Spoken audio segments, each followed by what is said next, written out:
ರಾಜ್ಯಾದ್ಯಂತ ಪ್ರತಿ ಜಿಲ್ಲೆ, ಪ್ರತಿ ಹಳ್ಳಿ, ಪ್ರತಿ ತಾಲೂಕಿನಲ್ಲಿ ಅತ್ಯಂತ ಸಂಭ್ರಮ ಸಡಗರದಿಂದ ಗಣರಾಜ್ಯೋತ್ಸವವನ್ನು ಆಚರಿಸ್ತಾ ಇದ್ದೇವೆ.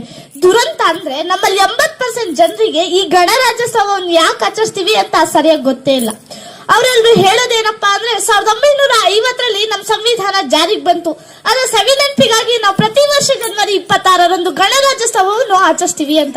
ಸ್ನೇಹಿತರೆ, ಈ ಗಣರಾಜ್ಯೋತ್ಸವವನ್ನು ಆಚರಿಸೋದು ಅದರ ಸವಿಯಾದ ನೆನಪಿಗಾಗಿ ಅಷ್ಟೇ ಅಲ್ಲ, ಬದಲಿಗೆ ನಮ್ಮ ದೇಶದ ಅಖಂಡತೆಯನ್ನ ನಾವೆಲ್ಲರೂ ಉಳಿಸ್ಕೊಂಡು ಬೆಳೆಸ್ಕೊಂಡು ಹೋಗೋ ಜವಾಬ್ದಾರಿಯನ್ನ ಎಲ್ಲರಿಗೂ ತಿಳಿಸೋತಗಾಗಿ. ನಮ್ಮದು ಪ್ರಪಂಚದಲ್ಲಿ ಅತ್ಯಂತ ದೊಡ್ಡ ಪ್ರಜಾಪ್ರಭುತ್ವ ದೇಶ.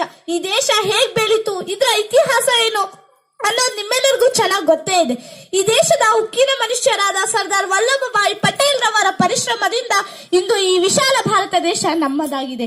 ನಮ್ಮ ದೇಶದ ಪ್ರಾಂತ್ಯಗಳ, ಸಾವಿರಾರು ಭಾಷೆಗಳ, ಹಲವಾರು ಧರ್ಮಗಳ ಭಿನ್ನತೆಯನ್ನೆಲ್ಲ ಮರೆತು ನಾವೆಲ್ಲರೂ ಒಂದಾಗಿ ಬಾಳ್ತೇವೆ, ಏಕತೆಯೊಂದಿಗೆ ಜಗತ್ತಿಗೆ ಮಾದರಿಯಾಗ್ತೇವೆ ಎಂದು ಶಪಥಗೈದ ಶುಭ ದಿನ ಈ ಜನವರಿ 26.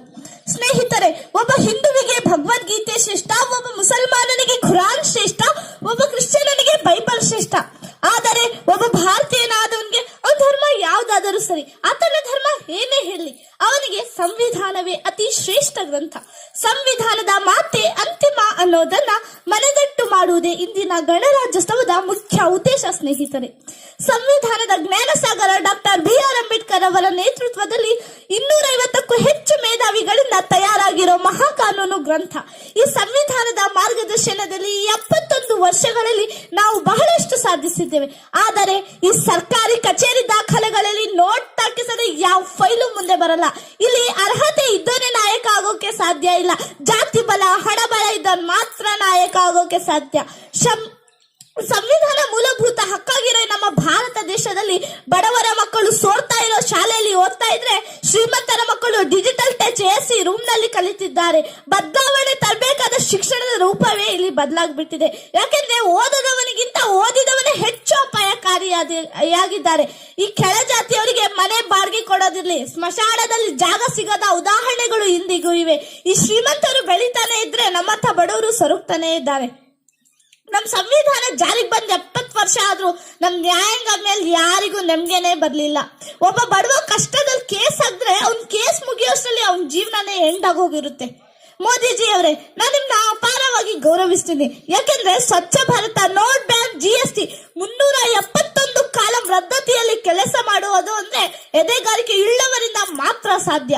ಈ ದೇಶದ ದೇಶಭಕ್ತಳಾಗಿ ಹೇಳ್ತಾ ಇದ್ದೀನಿ, ಕೆಲವು ದಿನಗಳಿಂದ ನನ್ನ ದೇಶದ ವಿಚಾರಣೆಗಳು ಬದಲಾಗಬೇಕು ಅಂತ ಕನಸು ಕಾಣ್ತಾ ಇದ್ದೀನಿ.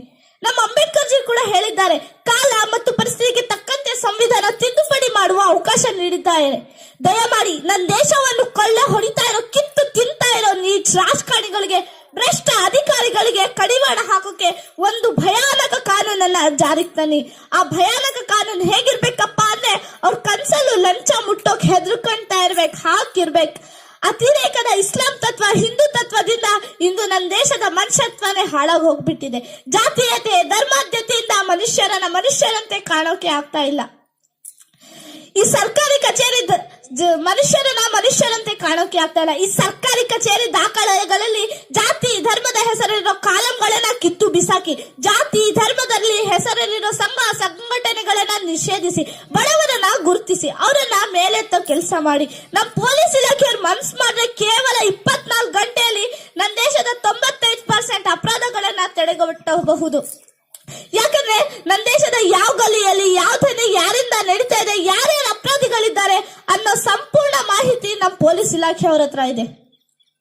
ನಮ್ಮ ಪೊಲೀಸ್ ಇಲಾಖೆಯವರಿಗೆ ಹೆಚ್ಚಿನ ಸೌಲಭ್ಯ, ಹೆಚ್ಚಿನ ಅಧಿಕಾರವನ್ನು ನೀಡಿದ್ರೆ ಸಾಕು. ಬಹುಮುಖ್ಯವಾಗಿ ರಾಜಕಾರಣಿಗಳ ಹಸ್ತಕ್ಷೇಪವನ್ನು ತಡೆಗಟ್ಟಿದ್ರೆ ಇಂದು ನನ್ನ ದೇಶ ಭಾರತ ಸುರಕ್ಷಿತ ರಾಷ್ಟ್ರವಾಗುತ್ತೆ. ಈ ಕೆಲಸವನ್ನ ಅತಿ ಶೀಘ್ರವಾಗಿ ನಿಮ್ಮಿಂದ ನಿರೀಕ್ಷೆ ಮಾಡ್ತಾ ಇದ್ದೀನಿ. ನಮ್ಮ ನ್ಯಾಯಾಂಗ ವ್ಯವಸ್ಥೆಗೂ ಮೇಜರ್ ಸರ್ಜರಿ ಮಾಡಿ ಸ್ವಲ್ಪ ಚುರುಕು ಮೂಡಿಸಿ. ನನ್ನ ದೇಶದ ಬಡವರ ಮಕ್ಕಳಾಗಿರ್ಲಿ, ಗಲ್ಲಿಗರ ಮಕ್ಕಳಾಗಿರ್ಲಿ, ಎಲ್ಲರಿಗೂ ಸಮಾನ ಶಿಕ್ಷಣ ಸಿಗುವಂತೆ ಮಾಡಿ. ಹಾಗೆ ಕೊನೆಯದಾಗೊಂದು ಮಾತು ಹೇಳಕ್ ಇಷ್ಟಪಡ್ತೀನಿ. ನನ್ನ ದೇಶದ ವಿಚಾರಣೆಗಳು ಬದಲಾಗಬೇಕು ಅಂದ್ರೆ ಈ ದೇಶದ ಪ್ರಜೆಗಳಾದ ನಾವು ಮೊದಲು ಬದಲಾಗಬೇಕು. ನಾವು ಬದಲಾಗದೆ, ನಮ್ಮ ಮನಸ್ಥಿತಿ ಬದಲಾಗದವರೆಗೂ ಯಾವ ಕಾಯ್ದೆ, ಯಾವ ಕಾನೂನು ಜಾರಿಗೆ ತಂದ್ರೂ ಏನು ಪ್ರಯೋಜನ ಇಲ್ಲ. ಬದಲಾವಣೆಯೊಂದಿಗೆ ಬದಲಾಗೋಣ, ಬದಲಾಗದವರಿಗೆ ಬಲವಂತವಾಗಿ ಬದಲಾಯಿಸೋಣ. ಈ ಈ ನನ್ನ ದೇಶವನ್ನ ನಂಬರ್ 1 ದೇಶವಾಗಿ ಬದಲಾಯಿಸೋಣ ಎಂದು ಹೇಳ್ತಾ ನನ್ನ ಭಾಷಣವನ್ನು ಮುಗಿಸ್ತೇನೆ. ಜೈ ಹಿಂದ್, ಜೈ ಕರ್ನಾಟಕ. ಮತ್ತೆ